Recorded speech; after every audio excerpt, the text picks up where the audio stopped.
Okay, if I can have everyone's attention, we will go ahead and get started with our post-race press conference with our winners here.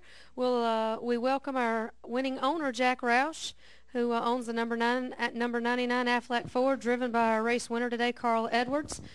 Jack, talk a little bit about Carl's first road course victory here at Sonoma. We were just talking to Jimmy about what an exciting race it was, a little bit of everything we saw here today. Talk a little bit about what this victory means to you. Well, Carl was able to win today because Jimmy had him in a fast car, and Carl was motivated and able. And Jimmy stopped him on lap 70 and got him good track position, and it all came together. As I said on the pit box today, I remembered so many times I've been to Sears Point. The first time I to Sonoma, I guess it's Sonoma Raceway now. It used to be Sears Point, and then it was in Fennig. Maybe some other things in between. But at any rate, 30 years ago, in 1984, I brought my SCCA Trans Am car out here with a local driver, Greg Pickett, drove it, and we won the race, won the first road race that I ever entered at Sears Point, and we were able to win on that occasion. So anyway, there was good karma today. Carl had been good in practice. He the car did not have a characteristic that was unsettling to him. And they focused on forward drive and had good brakes, and it all came together. Also joining us, crew chief Jimmy Fennig. Jimmy, this is the second victory of 2014, so obviously you guys already have solidified your place in the chase this year, but talk a little bit about what your strategy was today, as Jack just mentioned, but what this win means to you too, and obviously your thoughts moving forward as the chase looms. Well, anytime you get a win, it's great in our business, you know, whether it's a road course or oval, but the strategy don't change with 2 wins now. I think we just stay at our plan that we've been doing. We've been racing, trying to improve our mile-and-a-half program, and we've been working really hard at it. But have 2 wins right now and be locked in really feels good because it also adds some bonus points too. So feels good about it, and feels good to win here at Sonoma. We're now joined by our race winner, Carl Edwards, driver of the number 99 Aflac Ford.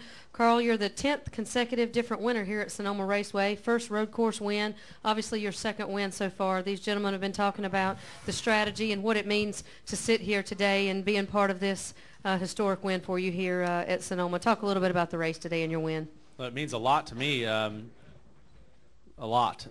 My road racing progression, it's been a pretty long climb from when Jack let Boris come to VIR, the 2-seater, and basically we ran off in the dirt a bunch all day, and Boris taught me, you know, all of the basics of road racing. To be able to come here and to win this race 10 years later is really special. So a lot of hard work's gone into this, and to be locked into the chase is huge.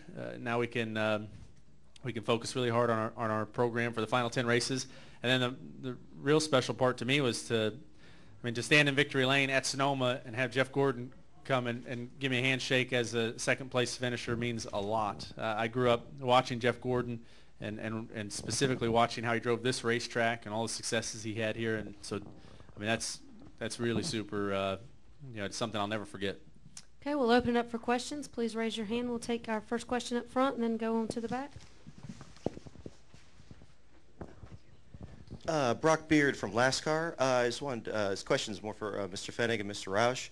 I was talking with Carl the other day about what it would mean if he could win the first race for Ford at this track since 2002, and you were talking about the past, Mr. Roush, earlier about that. I just wanted to see if you ever had any flashes in your mind about the 1997 finish with Jeff Gordon following Mark Martin to the line. We've really enjoyed our success road racing. Mark Martin was a good road racer, and of course the Trans Am and the SCCA programs we've had, IMSA programs we had before that took us to this racetrack was always it was always a lot of fun to do that. So there's an expectation on my part. I come out here and I tell the guys, you know, you need to get lots of toe out to get this thing to turn, and you need to get lots of toe in the back to get the forward bite. And there's certain things about the racetrack that are unique, and they apply to all the cars that we've had here over the years. But it was good to watch Carl. I know Ford Motor Company has helped us, made their test in Utah available to us, our test track available to us. Carl was out there. You were out there again this year, weren't you? Yes. and that, so there was a lot of effort going into getting Carl to the point where he could do what he needs to do and trying to get the car where it needs to do. The brakes did a nice job today. The brakes are really important here. We'll take our next question there in the middle. Hey, Carl. Phil Barber, Santa Rosa Press Democrat. Sorry. You've had some very good results here recently, too. Did you feel that it was just a matter of time before this happened? Not really, because every year is different. You come out here, and there are always people who figure something out. There's so much time between these races.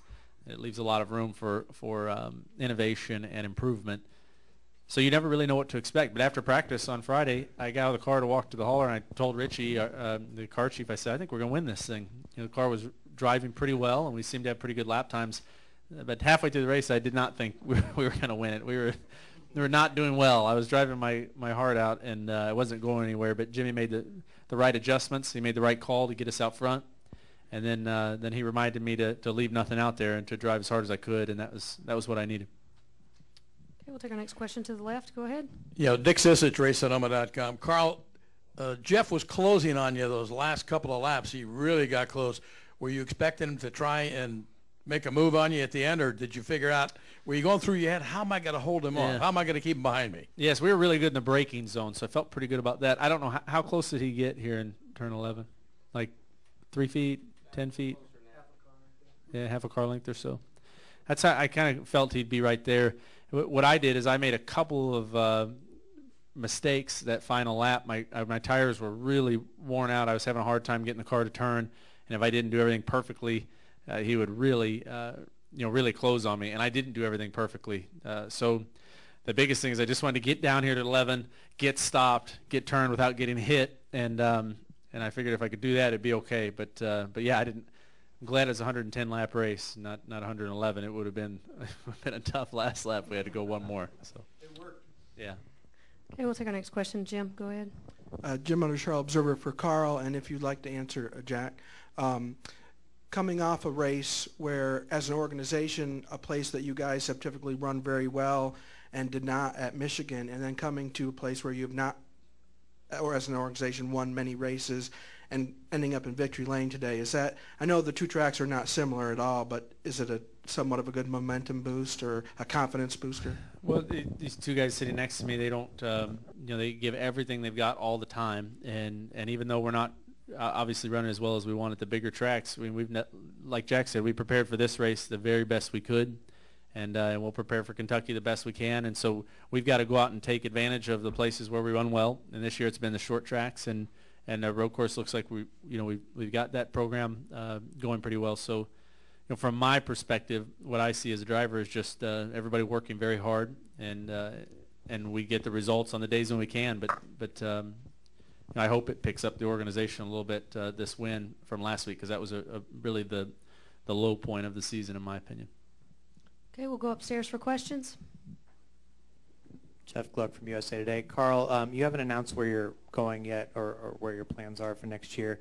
And in the past, we've seen that sometimes affect teams and hurt teams. The last time you went through this, though, you guys kind of, I think you were leading the points for most of the summer, and it didn't seem to affect you at all. And now here you win today, and it kind of seems like you guys are not affected by anything that's going on. Can you speak to your team, being able to stick together and still perform well despite everything that's swirling around? I think you guys worry about that more than we do. We come out here and race every week, and the mission is to win the championship. And so for me, it's really simple. I just have to give the best I can every week, and that's it. Any additional questions upstairs?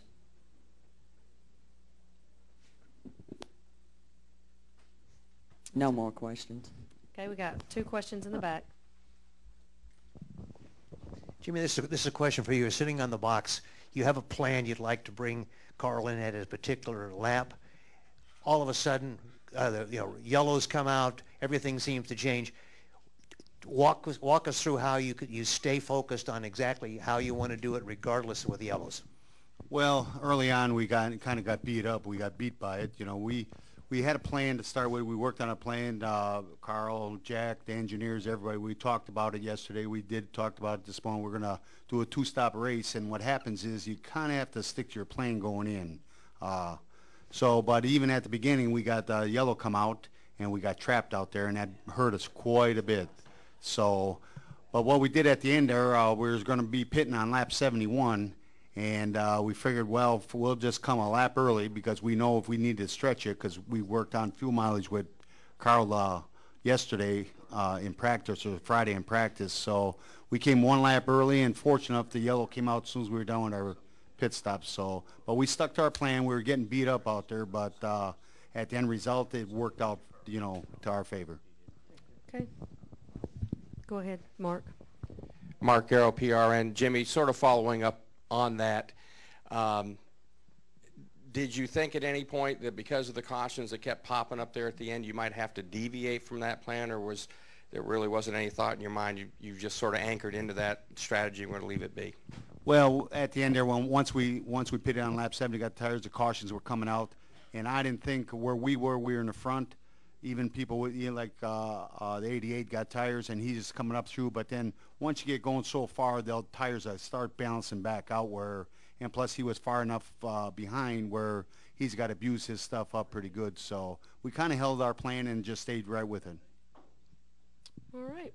Carl, Jack, Jimmy, congratulations on your win here today, and good luck next weekend. All right, thank you guys very much.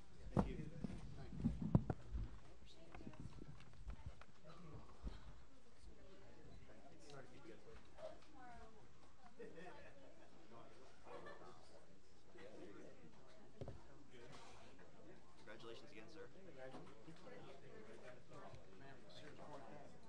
Oh, yeah? Yes, see, there you go. Are you going to bring the logo back of the stores at least? Hang on, let me do this real quick. I got to announce inspection. Okay, go ahead. Can I? Okay, if I can have everyone's attention in the media center. Inspection has cleared in the NASCAR Sprint Cup Series garage. The 99, the 24, and the random 31 car has cleared inspections. No issues, no penalties with at-track inspection. We're taking the 99 and the 24 car back to the R&D center. As we typically do, sometimes we do additional inspection at track with some cars. We did that this week with the 23, the 38, the 7, and the 32. The 23, the 38, the 7, and the 32. Again, that was just additional inspection that we do sometimes with random cars this weekend. But inspection is clear, all clear at track inspection. The 99, the 24 will be going back to the R&D center. Thank you. All right, here we go. 3, 2, 1. Carl,